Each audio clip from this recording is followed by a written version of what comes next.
Hare Krishna. Question: why does Srila Prabhupada criticize Mayavadis but not Mlechas who desecrate deities?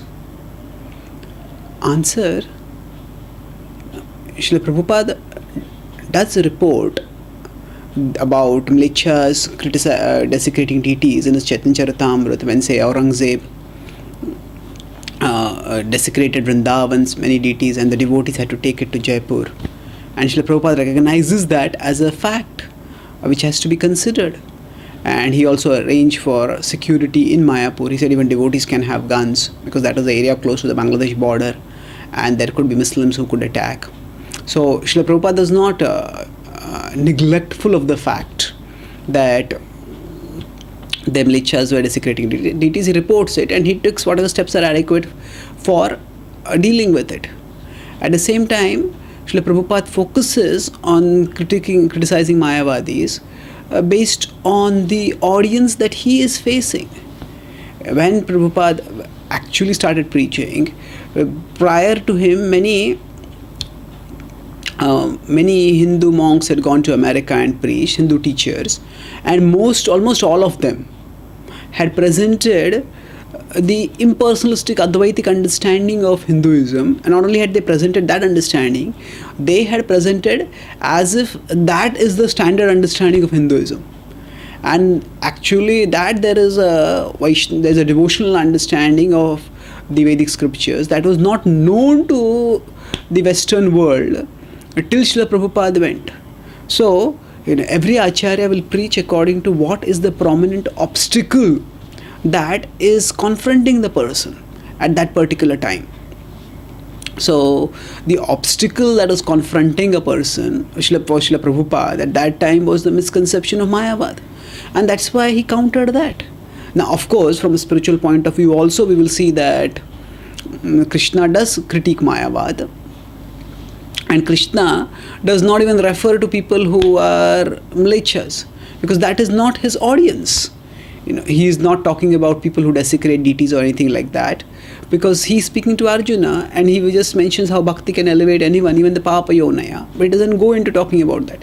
So an Acharya's message is spoken according to time, place, circumstance. And Srila Prabhupada was aware of the dangers that are there for the Vedic culture, and he spoke accordingly. Now when we look at these two, with respect to impersonalists, I prefer to use the word impersonalists instead of Mayavadis, because the Mayavadi word is charged with so much value judgment in the way we use it that often it's difficult to discuss anything about it in a objective way. So impersonalists are concerned, philosophically we have difference from them, but culturally there is great similarity. Now with respect to, if we consider Mlechas, again the word is having a lot of value judgment to it. So generally when people use Mlechas in this context who desecrate it refers to Muslims, and it refers to a lesser extent to Christians, who also, though they may not destroy these temples, they have done that also, but they may not do that physically. They also strongly oppose any form of image worship. They consider it to be idolatry. Both these religions consider it that way.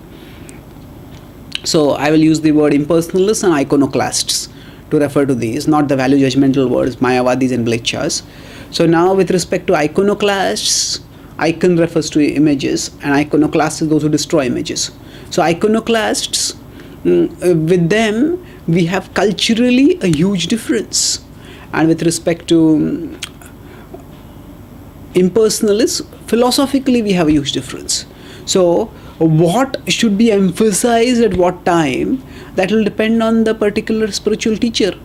So Srila Prabhupada was introducing his followers to the culture of Krishna consciousness, and especially during the counterculture period when people were rejecting the mainstream culture. So for them to accept the culture of Krishna consciousness was not very difficult because it was so dramatically new, and Prabhupada presented in a very exciting and challenging and spiritually satisfying way, and they accepted it. But what presented a much bigger obstacle for them was the intellectual side, where they thought that ultimately we have to merge and everything is one. So Prabhupada strongly critiqued that. Now say in today's preaching context, if we consider, although most people, most say Hindus who are, say, at least in India as well as in the Western world, are large, comprise the primary preaching audience of ISKCON. Although there are ISKCON is in the Western world also trying to reach out to Western-born people, but still that has not been happening so much to the natives of those countries. So now, if you look at whom we are preaching to, is impersonalism a serious obstacle for them? Majority of Hindus are actually bhaktas as far as their practice is concerned, and as far as their beliefs are concerned, most of them are actually nominally, they may be nominally impersonalists. That means they may, oh, what do you have to do? Oh, lean hona hai, we have to merge in. That's their idea. But it's not that they are hardcore impersonalists who say that the form of God is temporary and you have to go beyond the form. They're very rarely offensive to the deities or offensive to the form. So some hardcore Mayavadis, they may be offensive to the deities in terms of saying that actually the form is for the less intelligent, we have to go beyond the form. And some Mayavadis are even to the extent that they say meditate on the form, and you keep meditating on the form. When do you understand that you attain samadhi? When the form breaks apart and crumbles to powder, then you have gone beyond the form to the formless. So this could be this is an offensive attitude towards the deities, but most Hindus don't have even an inkling of such an attitude. For most Hindus, they practice Hinduism more as a culture and not so much as a philosophy. And if the philosophy is presented in a rational way to them, and they see how the personal understanding is the higher understanding of the Vedic scriptures, it is the conclusive understanding, then they accept it. So, as devotees who are trying to do outreach of Krishna consciousness today, we have to see what is the primary obstacle facing people today. No, it's not that most people are not stopped from practicing bhakti because of their ideological misconceptions. They have other ideological misconceptions about impersonalism specifically. So whatever is the obstacle at that particular time which is stopping people from practicing bhakti, that is what has to be countered. So now today, most people actually, they may find from the cultural point of view, following the regular principles, giving up this thing, that thing, that may be difficult and demanding for them. And then we need to convince them about that. So the preacher has to focus on the needs of the audience. Essence of preaching is not that we have to criticize this one or that one, or whom we criticize or whom we don't criticize. The essence of preaching is that we attract people to Krishna. Now, Srila Prabhupada, in his preaching, did not identify himself with the Hindu mainstream at all, as much as possible, because Prabhupada was living in the post-independence context when India had been torn apart because of communal riots at the time of independence and post-partition. And after that, there was a Hindu right wing that was emerging. And Srila Prabhupada did not want his transcendental preaching to get mixed up with anything political or communal in terms of vote bank politics.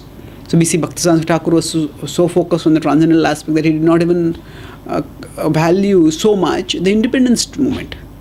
So the point is that every Acharya will see what is the focus and share Krishna consciousness accordingly.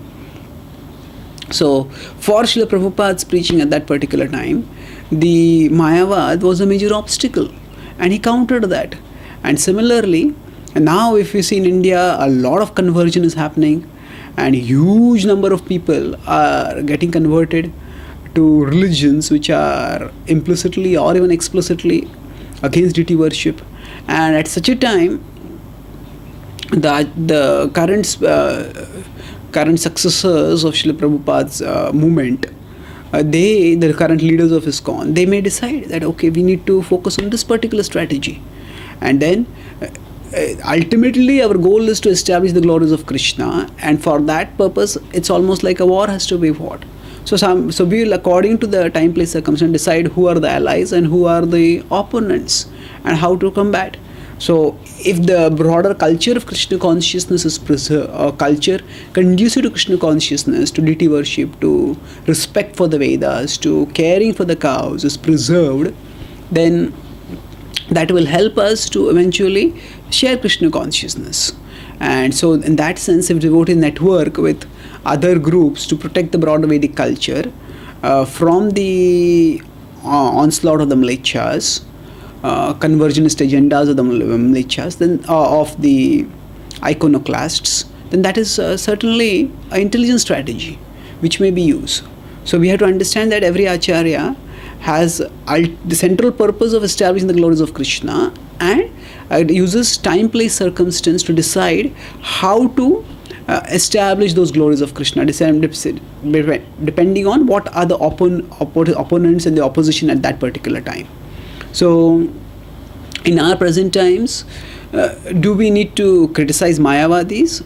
We need to remove people's impersonal misconceptions, and we have to do it in a proper way, at a proper forum, and we need to see what is the best way in which we can share Krishna consciousness with others, and accordingly do whatever is required. So we can consult our senior devotees and then decide how best to do that. So what we should focus on is not on whether we criticize Mayavadis or whether we criticize Mlechas. So we have to see whether we are glorifying Krishna in a way that people are attracted to Krishna, and whatever way that happens, that is the best. Thank you. Hare Krishna.